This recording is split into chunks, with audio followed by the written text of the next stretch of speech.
ശ്രീ ശങ്കുട്ടി ദാസ്, ഇവിടെ നേരത്തെ ശ്രീ രാഹുൽ ഈശ്വർ സൂചിപ്പിച്ചതുപോലെ കഴിഞ്ഞ ലോക്സഭാ തെരഞ്ഞെടുപ്പിൽ BJPക്ക് വേണ്ടി വീഡിയോയിലൂടെ വോട്ട് അഭ്യർത്ഥിച്ച ആളാണ് മല്ലികാ സുകുമാരൻ. ആ മല്ലികാ സുകുമാരൻ ഇന്ന് RSS ഓർഗനൈസറോ ഒന്നും കാട്ടി പേടിപ്പിക്കേണ്ട മോനെ എന്ന് പറയുന്നത് നമ്മൾ കേട്ടു. അവരെ കൊണ്ടത് പറയിച്ചതാണ്. യഥാർത്ഥത്തിൽ നിങ്ങൾ സ്വന്തം കാലിന് വെടിവെക്കുന്ന പരിപാടിയല്ലേ? നോക്കൂ, കാരണഭൂതൻ തിരുവാതിര ഒരു പരിഹാസ രൂപേണ ഈ സിനിമയിൽ കാണിച്ചിട്ടുണ്ടല്ലോ. അതുകൊണ്ട് മുഖ്യമന്ത്രി പിണറായി വിജയൻ സിനിമ കാണാൻ പോവാതിരുന്നോ?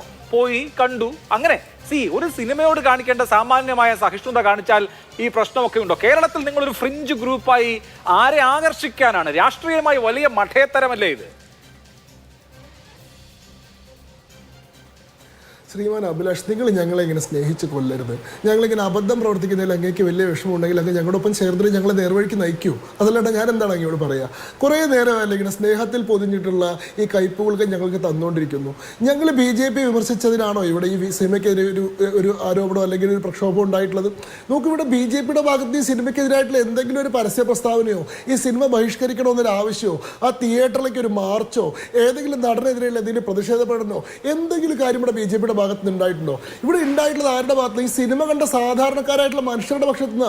ഇത്രയും കാലം മോഹൻലാലിനെ ലാലേട്ടൻ എന്ന് വിളിച്ച് തോളത്ത് കൊണ്ട് കിടന്നിരുന്ന ആൾക്കാർ, മോഹൻലാൽ നിരന്തരമായി ആക്രമിക്കപ്പെട്ടപ്പോൾ എല്ലാം മോഹൻലാലിന്റെ പക്ഷത്ത് നിന്നുകൊണ്ട് മോഹൻലാലിനെ ഡിഫെൻഡ് ചെയ്തിരുന്ന ആൾക്കാർ, ഈ മലയാള സിനിമയിലെ തന്നെ ഒരു പ്രബല വിഭാഗം 2013 ശേഷം കരുത്താർജിച്ചിട്ടുള്ള ഒരു വിഭാഗം, അവർ മനഃപൂർവ്വം മോഹൻലാലിന്റെ ഒരു പക്ഷത്തേക്ക് ചേർത്ത് നിർത്തിക്കൊണ്ട് ആക്രമിക്കാൻ ശ്രമിച്ചപ്പോൾ മോഹൻലാൽ സവർണാധിപത്യമുള്ള കഥാപാത്രങ്ങളെ മാത്രമേ വെള്ളിത്തിരയിൽ അവതരിപ്പിക്കുള്ളൂ, മമ്മൂട്ടി എല്ലാ വിഭാഗം കഥാപാത്രങ്ങളെ അവതരിപ്പിക്കൂ എന്ന് പറഞ്ഞപ്പോൾ മോഹൻലാൽ ദേശീയ പക്ഷത്ത് ചേർന്ന് ബ്ലോഗ് എഴുതിയപ്പോൾ ബ്ലോഗേറ്റർ എന്ന് ആക്ഷേപിച്ചപ്പോൾ മോഹൻലാൽ സൈനിക ബഹുമതി സ്വീകരിച്ച സമയത്ത് പൊണ്ണത്തടിയനെന്നും പോക്കാച്ചി തവളയെന്നും വിളിച്ച് ആക്ഷേപിച്ചപ്പോൾ മോഹൻലാലിനെ അദ്ദേഹത്തിൻ്റെ വിശ്വശാന്തി ഫൗണ്ടേഷൻ്റെ പേരിൽ നിരന്തരമായിട്ട് ആക്രമിച്ചപ്പോൾ മോഹൻലാലിന് ഇനി സിനിമാ ജീവിതം അവസാനിച്ചു, മോഹൻലാലിൻ്റെ പ്രതിഭ അവസാനിച്ചു എന്ന് പറഞ്ഞ് നിരന്തരമായിട്ട് ആക്ഷേപിച്ചപ്പോൾ മോഹൻലാലിനെ സംഘിവൽക്കരിച്ചപ്പോൾ അങ്ങനെയെല്ലാം നിരന്തരമായിട്ട് മോഹൻലാലിനെതിരെ ആക്രമണം ഉണ്ടായപ്പോൾ മോഹൻലാലിന് ഒപ്പം ചേർന്ന് നിന്നിട്ടുള്ള മോഹൻലാൽ എന്ന പ്രതിഭ അംഗീകരിച്ചിട്ടുള്ള ഒരു വിഭാഗമുണ്ട്. ആ വിഭാഗം നമ്മുടെ പൊളിറ്റിക്കൽ സ്പെക്ട്രത്തിൽ റൈറ്റ് ഓഫ് ദ സെന്റർ നിൽക്കുന്നൊരു വിഭാഗമാണ്. അവർ ദേശീയവാദ കാഴ്ചപ്പാടുകളുള്ള ആളുകളാണ്.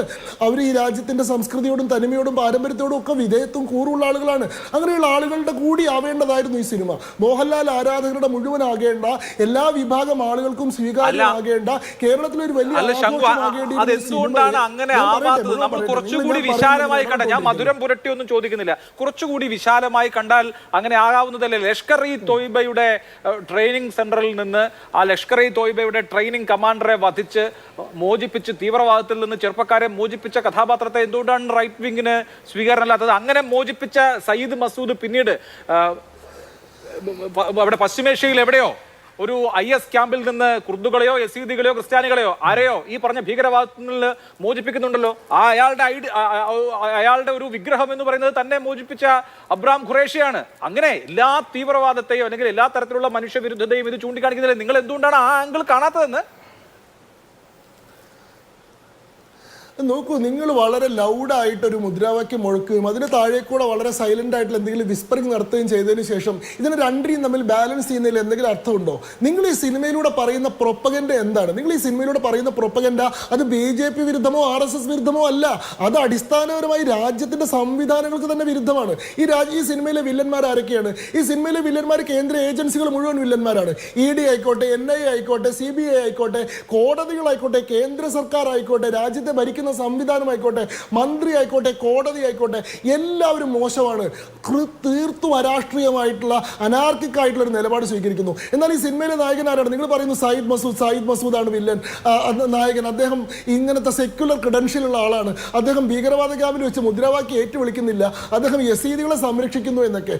ആ ക്യാരക്ടറിന്റെ ഡെപ്പിക്ഷൻ എന്തായിട്ടാണ്? കഴിഞ്ഞ സിനിമയിൽ തന്നെ പറഞ്ഞിട്ടുള്ളത് അദ്ദേഹം ഒരു വലിയ തീവ്രവാദ നെറ്റ്വർക്കിന് നേതൃത്വം കൊടുക്കുന്ന അബ്രാം ഖുറേഷിയുടെ ഒരു കമാൻഡർ ആണ് അദ്ദേഹം എന്ന് പറയുന്നുണ്ട്. ഈ സയ്യിദ് മസൂദ് എന്ന പേര് തന്നെ ഉണ്ടാക്കിയത് എങ്ങനെയാണെന്ന് ആലോചിച്ചാൽ മനസ്സിലാവും.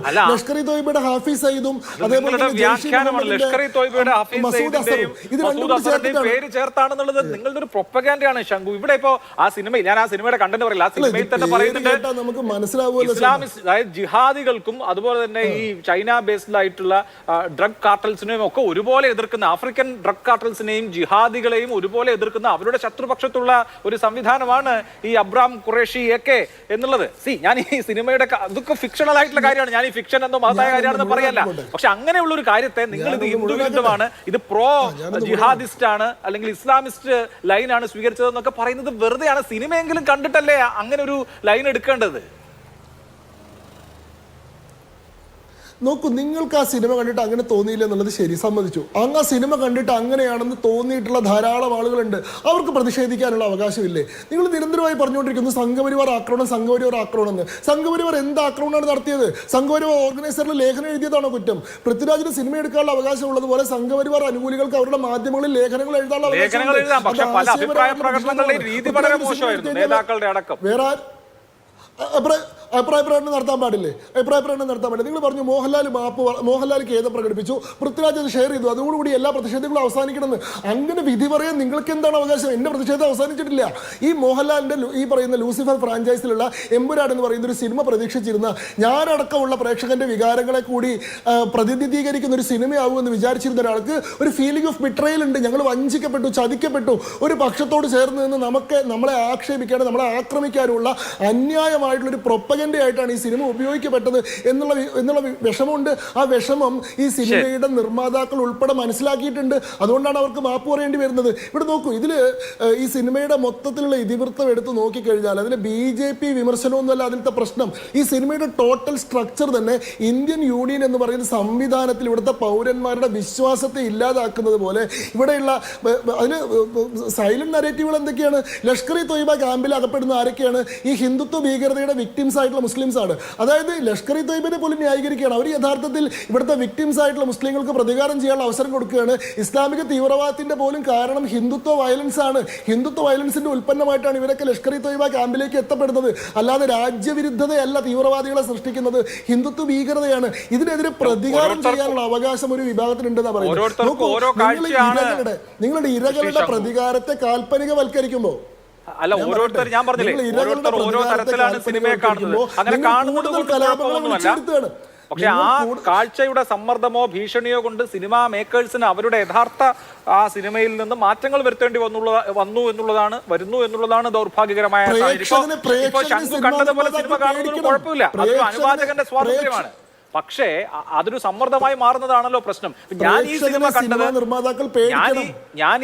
കണ്ടത് വേറൊരു തലത്തിലാണ്. അത് വളരെ കമ്പാഷനേറ്റ് ആയ ഒരു ഹിന്ദു ഒരു സഹോദര സമുദായത്തിലെ അംഗങ്ങൾ ആക്രമിക്കപ്പെട്ടപ്പോ അവർക്ക് സ്വന്തം ജീവൻ കൊണ്ട് പോലും പ്രതിരോധം തീർത്ത ഒരു ഹിന്ദു മാതാവിന്റെയും അവരുടെ അനുയായികളുടെയും ഒരു കമ്പാഷൻ എന്നുള്ള നിലയിൽ സിനിമ കാണാനുള്ള അവകാശം എനിക്കുണ്ടല്ലോ. അതുപോലെ തന്നെ ഈ തീവ്രവാദത്തെ നിരാകരിച്ച് തീവ്രവാദ ക്യാമ്പിൽ നിന്ന് വന്ന ആൾ മധ്യ പൗരസ്ത്യ ദേശത്ത് നടക്കുന്ന തീവ്രവാദത്തെ ആ അളവിൽ അയാളുടെ സയ്യിദ് മസൂദ് എന്ന ക്യാരക്ടറിൽ നിന്നുകൊണ്ട് എതിർക്കുന്നത്, അല്ലെങ്കിൽ ആ ക്യാമ്പിൽ നിന്ന് കുഞ്ഞുങ്ങളെയും മറ്റുള്ളവരെയും മോചിപ്പിക്കുന്നത്, ഞാൻ അതിനെ അങ്ങനെയാണ് കാണുന്നത്.